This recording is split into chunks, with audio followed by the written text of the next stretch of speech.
Not only will Mac Jones start for the San Francisco 49ers at the New Orleans Saints in week 2, but maybe for 5 more weeks. More on the Brock Purdy injury, expectations for Mac Jones, and keys to victory for the 49ers in New Orleans on today's Locked On 49ers.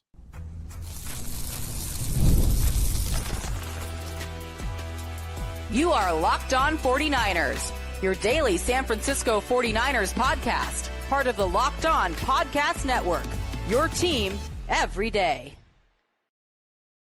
Welcome to Locked On 49ers. Brian Peacock and Eric Crocker at BD Peacock at Coach Crocky. Thanks, everybody, for making us your first listen. Love hanging out with the everydayers as we get rolling now into the season, heading into week 2. And, man, it starts happening fast once the season actually begins. And it's been a whirlwind for the San Francisco 49ers. We'll dive into all the injury news, Brock Purdy, what it means for the 49ers, Mac Jones getting ready for his first start as a Niner, and what the Niners have to do to win at the New Orleans Saints on Sunday. This episode of Locked On 49ers is brought to you by Mazda. Like our players, like the 49ers players, we sweat every detail, right? Because when you make every move count, pulling off the unexpected is only the beginning. So stay tuned later for highlights in this week's Moving the Game Forward Mazda Move or Be Moved. All right, Croc, the latest on Brock Purdy now is that he will be out for 2 to 5 weeks for the San Francisco 49ers, dealing with not only a shoulder injury, but a toe injury that sounds like it's what is known as turf toe. And it is the Mac Jones show for now. And for the hopefully short future, 2 to 5 weeks is a really big window, right? So does that mean 2 weeks as in he's for sure out the next 2 games? Then maybe he comes back for that week 4 matchup or the week 3. I don't even know what week we're at. So that would be the week 4 matchup that he would potentially be back. And then after that, maybe you get George Kittle back, who's on IR and is going to miss at least 4 more weeks. So he'll be out through week 5. And then maybe Brandon Ayuk in that week 6 territory could potentially be coming back for the 49ers. So really important time for the San Francisco 49ers to keep their head above water. Massive now looking back that they were able to come out of Seattle with that victory in week 1 to give themselves a little bit of a buffer. If they lose a game or 2, but win a game or 2 over the course of the next, 3 to 4 weeks, I think we'll feel pretty good about where the 49ers are. Whereas if you said, hey, the Niners will be like 2-2 after 4 weeks of the season, I don't know how many 49ers fans would have signed off on that before the season, Croc. The 2 to 5 week kind of window, is that coming more from Ian Rappaport and maybe he's reporting on it from the team? Because I haven't heard Kyle or anyone give those specific numbers. So is that because even when he said it, it sounded like, oh, I think he's going to miss more like 2 to 5 weeks. It didn't sound like something that was like definite, but it's definitely being reported as such. Kyle definitely was not given the details, so I don't know where. I'm not sure if it was Rappaport or Pelissero, or it might have been actually. The report I saw and saw on the NFL Network, it was Ian Rappaport. Okay, I think Schefter's been on it too, so they're probably talking to the same people. I think the 49ers are trying, or at least Kyle Shanahan's not trying to give up any extra information than he has to. But the insiders are somehow getting that information. So yeah, it's not come from Kyle or the 49ers. It's come from the insiders, the Rappaports and Schefters of the world. The 2 to 5 week window is weird though. It's a pretty wide gap. I was going to say, like, that's a weird gap. That's not like, 2 to 3 weeks or 2 to 4 weeks, like 2 to 5, like between, like, if you're telling me the injury is 2 to 5 weeks, that sounds like you're not sure exactly what the injury is, because that's not a typical timeline for an injury. Like, even with it's a high ankle sprain, we know it's about 4 to 6 weeks. Like, that's a typical time frame. 2 to 5, that's so short term, but then potentially more as a designated IR guy. That sounds that doesn't sound right to me. And I hope it's not right. Go ahead. Yeah, I was just to say John Lynch did speak on it, and he didn't give a time frame, but he was on KMBR Thursday morning, and he said, quote, "I talked to our doctor, who's the preeminent foot and ankle specialist in the NFL, what we're dealing with is kind of a week-to-week thing. Going into the MRI scans and all that, the feeling was more on the positive side than what could have been going on in there. So I think the 2 to 5 week thing is, well, if it's bad turf toe, it could be 5 weeks. But the scans were okay, so it's possible that he might be feeling better in a couple weeks. So yeah, really, the bottom line is it feels like a real unknown, and it's just going to be up to Brock Purdy to be like, okay, cool, I think I can play now. I think that's more encouraging, right? I mean, where the 49ers are right now with the injuries, and you think Juwan Jennings, he's banged up. Obviously, Brandon Ayuk, he's already not out there. George Kittle, he's on IR now. If the 49ers are going to have, I don't want to say a chance, because there's always a chance, especially with how their schedule is set up, but you want to give them the best opportunity to win football games. You're going to need Brock Purdy out there to go with Ricky Pearsall and now Kendrick Bourne and some of these guys. Obviously, Christian McCaffrey as well. Mac Jones, and there are a lot of people that are like, all right, it's the Mac Jones show. And it's like, yeah, the Mac Jones show. This isn't, Brock Purdy coming into it and it's like, oh, okay, I'm in the NFL because these quarterbacks keep going down, and I'm throwing to George Kittle and Deebo Samuel and Brandon Ayuk and Christian McCaffrey and a great version of Trent Williams. Like, that's not what this is. So when you have a guy like Mac Jones coming into this, essentially you're giving him a similar supporting cast as the way he had in Jacksonville, and he wasn't very good there. Yeah. Or whenever he was in New England, like, he wasn't good. So like, now for someone who, I think some people, Croc's hating. Nah, like, I hope everybody kills it. But it's just hard to see that. It's hard for me to see that, except for the fact that they're playing the New Orleans Saints, and Spencer Rattler may get rattled. Like, and if that's the case, you're going to, have a lot of opportunities. Your defense is going to get you the ball back. Rattler may turn the ball over because Robert Saleh is dialing up some really nice blitzes and different disguises that trick the young guy. And your offense continues to get opportunities. And then guys like Ricky Pearsall breaks off a nice chunk play, and Christian McCaffrey gets some good runs. But I mean, I had somebody, shout out to my guy Chris Roscoe's, he looked at some more at like advanced metrics with the pass protection and all that. The pass protection actually wasn't as bad. And I guess as far as true hurries, I think he was hurried like, it was like 3 times, like something crazy, way less than the number that we were thinking. The run game was what was really bad, the run blocking. So there's a lot of things I feel like the 49ers will want to definitely work on and see improve on, regardless of who's out there. But I don't think it helps that Brock Purdy is out. You mentioned Mac Jones' past teams. It's literally his wide receiver from New England and Kendrick Bourne who's going to be out there for the 49ers and Mac Jones. So here is the stats. I'm putting them on the screen now. This is career Mac Jones to Kendrick Bourne. In 2021, 52 completions for 698 yards and 5 touchdowns. That was the best year for, might have been Kendrick Bourne's best year with the Patriots. And it was definitely Mac Jones' only good year with the Patriots was that rookie year. He was a Pro Bowl alternate, ended up playing the Pro Bowl because you know how that goes. And like 9 guys at each position end up playing because nobody goes and plays in the Pro Bowl that gets voted in. And then 31 completions for 393 in 2022, 1 touchdown and 2 interceptions when targeting Kendrick Bourne. Then 36 completions to Kendrick Bourne his final year with the Patriots in 2023 for 386 yards, 4 touchdowns, 3 interceptions. So all told, he's attempted 161 passes to Kendrick Bourne in his career for 119 completions, 1,477 yards, 10 touchdowns, and 6 interceptions. And Croc, I'll take that 10-6 touchdown to interception ratio. By the way, 73.9% completion percentage to Kendrick Bourne in his career. A lot of it take that first season. They were cooking together. I mean, I can't tell if is that Joe Montana and Jerry Rice, or is it Mac Jones and Kendrick Bourne? Yeah, I mean, I think Joe Montana and Jerry Rice, the numbers might have been a little better than that. But I did see some highlights earlier of Mac Jones hitting the seam to Kendrick Bourne. That was like really the only pass he was hitting him on that was beyond 10 yards down the field, was that kind of hitting him on the seam for some reason on the left side and not the right side. And the numbers bared that out when I was looking at the metrics and looking at the charting. Seam kind of semi-deep ball seam down the left side.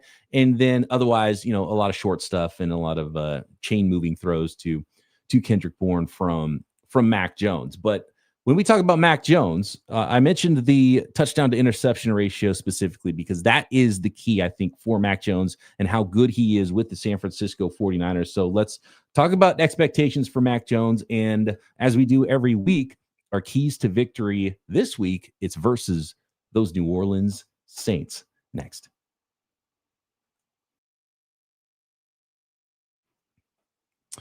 This episode of Locked On 49ers brought to you by DoorDash. It's almost the weekend. Time to look back and crown this week's MVP on who delivered, powered by DoorDash. Just like you can win every Saturday with DoorDash Streaks, saving more every time you order. This player delivered when it mattered most. Let's break it down. And for this week, it's got to be Jake Tonjes with the game-winning touchdown. Fourth quarter, clutch, no hesitation, no delay, went up, took the ball away from Tariq Woolen.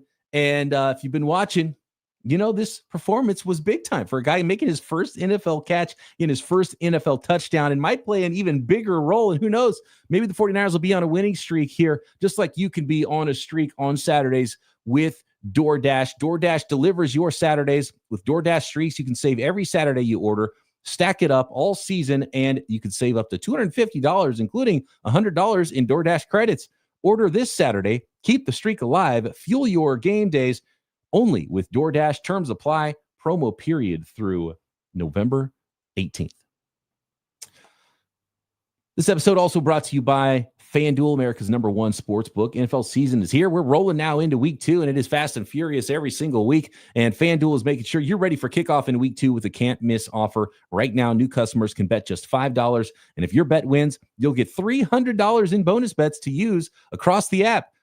The week 2 lines are up. Heck, the week 18 lines are up. You can bet on any week of the NFL season. You can bet on the 49ers to win the Super Bowl. You can bet on tons of draft props throughout the season, college, pro, baseball, playoffs getting close for me, MLB as well. All of it, you can find it and get involved at FanDuel. It's quick and easy and the best way to add a little energy to your Sundays. So are you ready to play? Download the FanDuel app now by visiting FanDuel.com to get started. That's FanDuel.com to place your first $5 bet.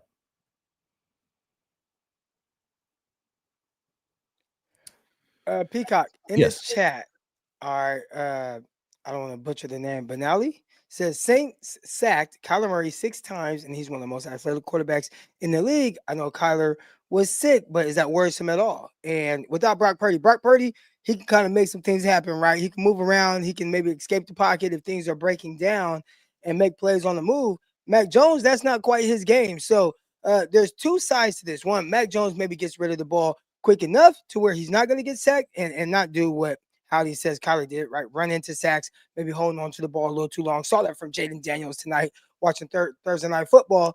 Or maybe the Saints D-line, is the pass rush that good to where they're just kind of putting that kind of pressure on the quarterback. So either way, does it worry you that, obviously we're worried in general because Brock Purdy's not playing, but in the sense of the pressures to a quarterback, do you think that this is magnified because it is Mac Jones as opposed to Brock Purdy who's behind center? Yeah, and Mac Jones might move a little better than you would think just looking at him, but he's not as quick. He's not going to get out and make as many plays on the move as Brock Purdy will. And he's going to be in the pocket and operate from the pocket a little bit more. But he's good from the pocket, which is why Kyle Shanahan liked him pre-draft. And so, yes and no. You got to protect your quarterback no matter who it is. The thing, and look, Carl Granderson can get after the quarterback. Cam Jordan's still playing.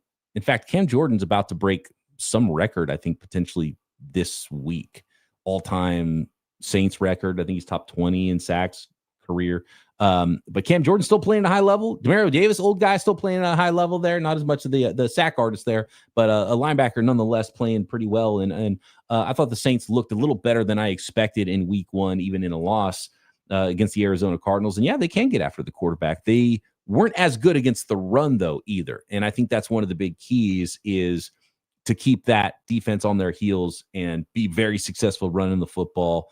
And that will help take some pressure off of Mac Jones in his first start. But if he is getting pressured, not only the sacks are a worry for me, Croc, but it's the interceptions. Mac Jones has been an interception machine in his NFL career. particularly in the last 3 years. His last 2 with the Patriots, and then last year he started a bunch of games when Trevor Lawrence was out with the Jaguars. And he's basically got a 1-to-1 touchdown to interception ratio for the last 3 years. And we saw him in the preseason game against the Raiders throw an interception as well. He made a nice throw to Ricky Pearsall, also threw an interception. That's really the thing that you can't have in a game where maybe you're down on weapons. I mean, not maybe, you're definitely down on weapons. It's going to be a lot of Ricky Pearsall, but it's going to be a lot of the running game. And if it's one of those types of games where it's close, it's a grinded out game, it's a low scoring game, similar to last week, Brock Purdy threw up a 50-50 ball. If that went the other way, the 49ers don't win that game. And that's something that could definitely happen this week if Mac Jones is throwing the football to the other team. And so that's probably the thing about Mac Jones, and the thing that Kyle Shanahan asks his quarterbacks to do is to throw in those tight windows, throw with anticipation. You see throws where the picture looks one way for, I think those interceptions don't look quite as bad when you watch it back and you watch the all 22 for Brock Purdy, because you can see what he's thinking. You can see what he's trying to do. And he makes those types of throws all the time, right? With anticipation, throw into a spot. Looks like the picture's not clear yet, but he thinks this is happening and this is happening, and he fits it in there. And he wasn't able to do that a couple of times on Sunday. Is Mac Jones going to be able to do that? I think he's got a better arm than Brock Purdy, maybe potentially make some bigger throws than Brock Purdy has, maybe a little bit more aggressive on some deep balls, but he'll make mistakes. And he's been prone to more mistakes than Brock Purdy throughout his career. So pressure will really multiply that for Mac Jones. And that's probably the path that I think that would be the quickest way for the 49ers to lose, is if they start turning the ball over, because like we mentioned, it's not a powerhouse receiving group. It's Ricky Pearsall and Kendrick Bourne. And,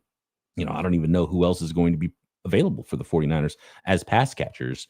That is someone you can count on, right? Aside from Christian McCaffrey. So yeah, turnovers is the number one key to me. Do not give the ball away, because this could be a tough, grinded out game.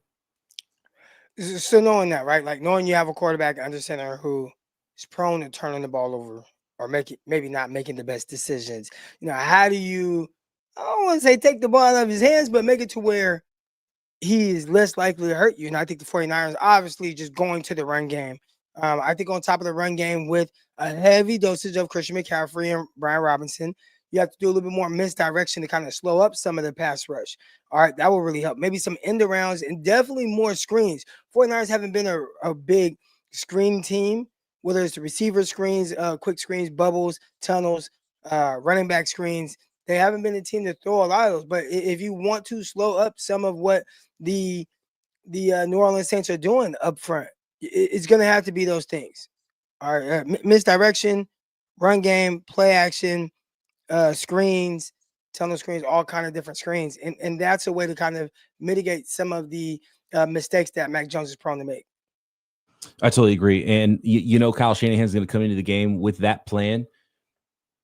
And if they can run the ball, it might be one of those, 49ers Packers playoff games where they throw the ball 8 times too, right? Like I could see a game script like that. I think the elephant in the room, Croc, with the running game is Christian McCaffrey. And when you're Kyle Shanahan and you're trying to win a football game, you're going to use the best player you have available, which is Christian McCaffrey. He used him 31 times last week, right? And he has even more reason to use him more this week against the Saints. How much Brian Robinson will we see now? Another weekend. It looks like Jordan James is healthy according to John Lynch too on KNBR. So possibly maybe he gets worked in. Feels like Isaac Guerendo is completely out of favor with the 49ers now. He didn't get a single touch last week. So does the rookie leapfrog him on the depth chart at running back? We'll find out, but it's got to be a run heavy game plan. But the Saints know that too, and so they'll be doing everything they can to stop it. And so it'll be fascinating to see how that plays out, and if the 49ers can be successful running the football, how they will work with the backs, throwing the ball out of the backfield. As KP says, he'd like to see Guerendo used in the screen game. Yeah, and I don't know why he wasn't used at all last week. Partially because Christian McCaffrey demands so many touches that Brian Robinson barely touched the ball. I think he had 9 carries. But again, I mentioned it last week, and I expect it to be the same. Christian McCaffrey is going to get 30 touches again. He's on pace for 517 touches for the season. It's unsustainable, But Kyle Shanahan's also trying to win these football games. So it's just going to go that way. And the elephant in the room, Croc, that we'll talk about next is he's the most likely guy coming into the year to get hurt. And he's the only one that hasn't got hurt yet. Like there's a deeper chasm that the 49ers could go in here. We got a break, so I want to talk about that next. More keys to victory for the San Francisco 49ers. Not only Christian McCaffrey, but another player as well, not practicing this week so far. It's another one of those years on the injury front. We'll get into it next.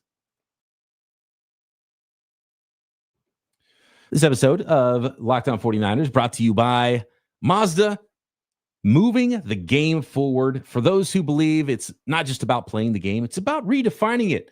There are moments that do more than put points on the board. They move crowds, move culture, and keep moving the game forward. This week's moment that moved the game forward for me was Robert Saleh, Croc. I thought it was a phenomenal, speaking of moves, how he was moving pieces on his defensive line, his defensive front to get different looks in the pass rush game, to bring his rookies along slowly, get tons of different personnel on the field in that defensive line rotation. And man, he can coach up a linebacker, can he? I think that was the biggest bonus for the 49ers in week one was how good that unknown defense played in week one. So when you follow what moves you, the unexpected is only the beginning. And just like there's more to every highlight, there's more to every Mazda vehicle. Mazda, move or be moved. Man, I've been telling you guys about my Doer jeans for the last few weeks since I got fitted up over at the new Doer store in San Francisco. I've been reaching for my new favorite pants almost every day, my Doer jeans. That's Doer, D-U-E-R. And they've got a new store. You got to check it out. Hayes Valley, San Francisco. Say hi to Marcus. He got me fitted up. Not only do I have the performance denim, but I also got the no sweat pants, which are not quite sweats. They're not quite jeans, but they are quite comfortable. Doer has 5 times the stretch of traditional denim. And they feel stretchy without looking stretchy. They look phenomenal, even though they've got all this technology. Cool Max that regulates body temperature, and they move tons of ways. They feel like athletic performance gear on, and like you're not even nice shirts as well. All right, I actually have a Doer shirt on currently right now. Wore it all day. Wore the football practice. Has a nice cut here at the bottom. I wish I could show you guys it. A great feel. It's not one of those like thick cotton shirts. It's kind of like a blend of like polyester, cotton, and dry fit, kind of all mixed together. So this has turned into one of my favorite shirts to wear. Yep, my Doer pocket tee has become one of my favorites as well. So go check them out at 567 Hayes Street and mention our promo code LOCKEDONSF in store to get 15% off your first order, or check them out online. shopdoer.com/LockedOnSF. That's Doer, D-U-E-R, for 15% off online. That's shopdoer.com/LockedOnSF.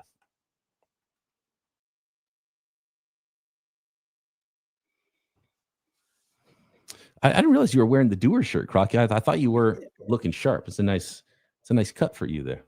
Yes, it kind of shows off the shoulders just a little bit. Yes, nice. I'm liking it. So, Croc, the elephant in the room is the 49ers have had all these injuries, and the two guys right now that are quote unquote healthy is Christian McCaffrey and Trent Williams, who are the two most likely players to have some injury issues this season, right? This thing could go in a crazy direction. I just want to let 49ers fans know that, not to expect it, not doom and gloom or anything, but we're not out of the woods yet as far as injuries go. And if Christian McCaffrey is going to touch the ball 3 times a game, it's literally just a matter of time, because that's the nature of the position and the attrition that happens there. But again, Kyle Shanahan's trying to win some football games. And Trent Williams, who looked like he was a little bit rusty in week 1, he hasn't been practicing for the last couple of days. It's listed as a knee/rest. He's been getting a lot of veteran days throughout camp, and you hope there wasn't a little extra with the knee that happened from week 1. So McCaffrey and Williams getting a lot of rest this week, and that's fine. These guys don't have to practice all year, just as long as they stay healthy on Sundays. Christian McCaffrey, Trent Williams, I mean, those are definitely guys who you especially watch, like just either heading into week 1 or how you felt about them leaving week 1, right? You talk about Christian McCaffrey heading in. I mean, it was just all the reports were that it almost feels like that Achilles can go or the calf can go. Now, I don't want to, let me knock on wood here. All right, definitely don't want that to happen, but That's something that we're worried about, and I think we're going to continue to be worried about. And then you look at Trent Williams, and it was gimpy at some point in the game, clearly not looking like quite, the Trent Williams that we thought we would see. And maybe it just takes, a few weeks for him to get up to speed because he's a guy that's not participating in preseason games. But either way, you talked about it, man. If there are two guys that you would say would get hurt, I'd say if you were to mention a few, like George Kittle, just because of the style of play that he, it's just his reckless abandonment. Trent Williams, because we just know he's going to miss a couple games, and then Christian McCaffrey. So the fact that a lot of guys are going down, but it's not McCaffrey or Trent Williams yet. Hopefully it stays that way. Man, it's tough. It's tough. I just want to be super excited about everything this year and not have these kind of feelings or these kind of vibes starting off. I thought it would be a lot of conversation would be about just a young defense who actually played very well in Seattle. I thought it'd be some of the growing pains, but man, the offense looking good. And right away, it's like we're talking about everything but the defense. I think that's a great segue to my next key to victory. It was, kind of a baptism for Upton Stout in his first NFL game, and he was targeted pretty often by the Seattle Seahawks, and I think that's going to continue. I mean, it's low-hanging fruit, right, for an offensive coordinator. You look around, you're like, okay, who are we going to go after? Well, we're not going to go after Fred. We're not going to go after Nick Bosa, right? Let's find a rookie nickel defender. And they were in the Saints were in, 3 wide receivers a lot. So it's going to be a lot of nickel defense for the 49ers. And they're going to test the rookie. It's going to be Rashid Shaheed. It's going to be probably Chris Olave moving around. Brandon Cooks as well. Those are the top 3 wide receivers for the Saints. So I would imagine that Upton Stout's going to see all of them. And let's see if he's up to the challenge. And he's got a rookie safety behind him. Croc, what did you think about the rookie DBs from week 1? I liked it, and it is tough, but getting used to just the speed of the game, it's just a different level at the NFL. A lot of people have always asked me, like, man, what's it like, being up there, and what does it look like? And I'm like, man, really, the game is faster. But I think a lot of times when people think the game is faster, they're thinking the players are faster. The players are actually moving faster because they're so much smarter and they're a step ahead. The timing is so much better. So, even a quarterback like Sam Darnold, who, big time veteran, of course, now, and, coming off of a terrific year, the timing is just so good, and your room for error. There was a throw that Brock Purdy made early in that game. It was off of, I want to say, like a play action, but you had Ricky Pearsall coming from the left side to the right. It was kind of a drag, and he was supposed to go like underneath the defender, it looked like maybe, but he adjusted and kind of went on top of him. And then Brock Purdy made this throw like layered over the top of the defender and right into the hands of Ricky Pearsall. Like, those are the type of things that happen. So even when you're right and you feel like, oh man, I defended this great, the quarterback does something like that, and it's just like, well, how do you defend that? So that's what a lot of these younger guys, these rookies, these guys on the back end are seeing and getting the feeling. Upton Stout, I think there was a lot of tight coverage by him, but there was also some hiccups in him understanding how he has to defend certain guys, especially a guy like Jackson Smith-Njigba, who's one of the younger, better up-and-coming receivers who's going to be heavily targeted, right? There's no DK Metcalf. There's no Tyler Lockett. So it's the Jackson Smith-Njigba show, and they're going to figure out every way that they can utilize him, and he was a huge part of their passing game. The 49ers are going to see them again later this season. So, hopefully the guys like Upton Stout, they're better for that baptizing later in the season.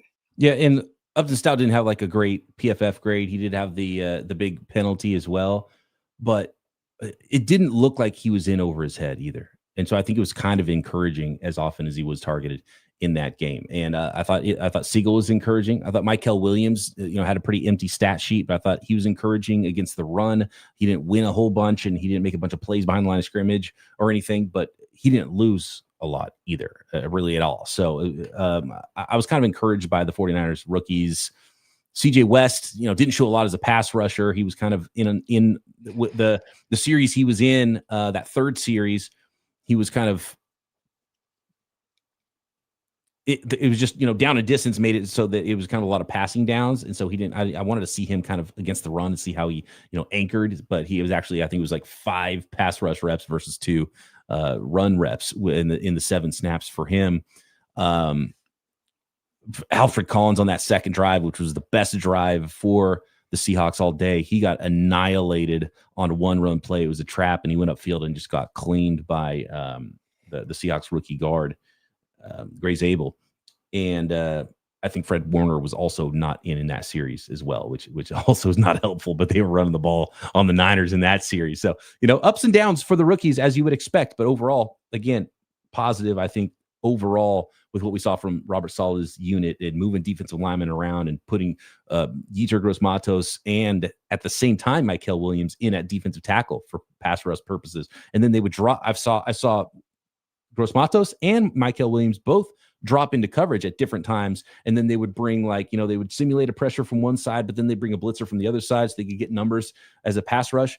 It was not the static defensive front of the past that we've seen. So this is a new Robert Saleh, and I don't know if it's more of a he's forced to play this way just because he has one pure monster defensive lineman that he can count on, and he has to create a lot of other advantages for himself on the defensive front. But it's not the static look that we've seen in recent years and in the past Robert Saleh defense, which is really interesting. So I'm going to definitely be keeping tabs on that defensive line rotation. Yeah, I mean, and even more so than the rotation, just how each and every guy is kind of utilizing the different things and roles that they grow into down the line, right? Is he keeping it kind of simple for the guys right now as they're trying to learn?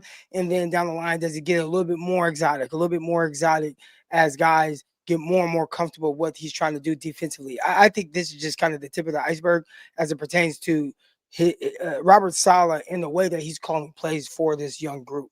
He's still figuring out who these guys are. I mean, you saw the defense out there during the game. How often have those guys gotten to be together in live action against another opponent? That was the first time. Mm-hmm. So I'm curious to see what does it look like in different things he does against New Orleans, and definitely moving forward. Yeah, I think there's a lot of competition still for snaps with especially the young guys on that defense too. That competition's going into the season. Michael has a good one here that wasn't on my list for keys to victory, but it's a great point, especially with what happened this week. Another key to victory, perhaps, just make field goals. Welcome Eddie Pinheiro. Just hit the short ones. Whatever. Go for it on 4th down when you got a 50-yard field goal. I don't care. But you got to make the ones that are makeable, Eddie Pinheiro. So, yeah, that's a good one, Michael. Make field goals. Croc, what do you got? Keys to victory on Sunday against the Saints. Well, I'm going to stick with that aspect of the game, and the 49ers win the special teams, right? There's 3 phases to the game. You got offense, defense, special teams. Ideally, to win a football game, you want to win 2 out of the 3 phases. So if the 49ers can win the special teams aspect from this game, I think that heavily favors them because I think they'll win offense or defense, or maybe both. And it's a clean sweep, and the 49ers cruise to victory in the Big Easy. Appreciate all the listeners out there making us your first listen every day here on the Locked On Podcast Network. And make sure you are subscribed up on YouTube or wherever you are listening to this podcast. Speaking of special teams, Croc, everybody should go check out if you haven't caught the episode with Tabor Pepper, former 49ers long snapper, earlier this week. He had some great insight on those special teams and, on the saga with Jake Moody and, what happened last year on the sideline. Very viral incident, post field goal attempt with Debo and Tabor Pepper. And so he was pretty candid about all of it. It was an awesome interview. So I urge everybody to go check out that episode and make sure you're subscribed up so you don't miss the next episode, which will be post game, me and Croc, after the San Francisco 49ers face off with the New Orleans Saints in week 2. So sub up and we will talk to you then right here. Locked On 49ers.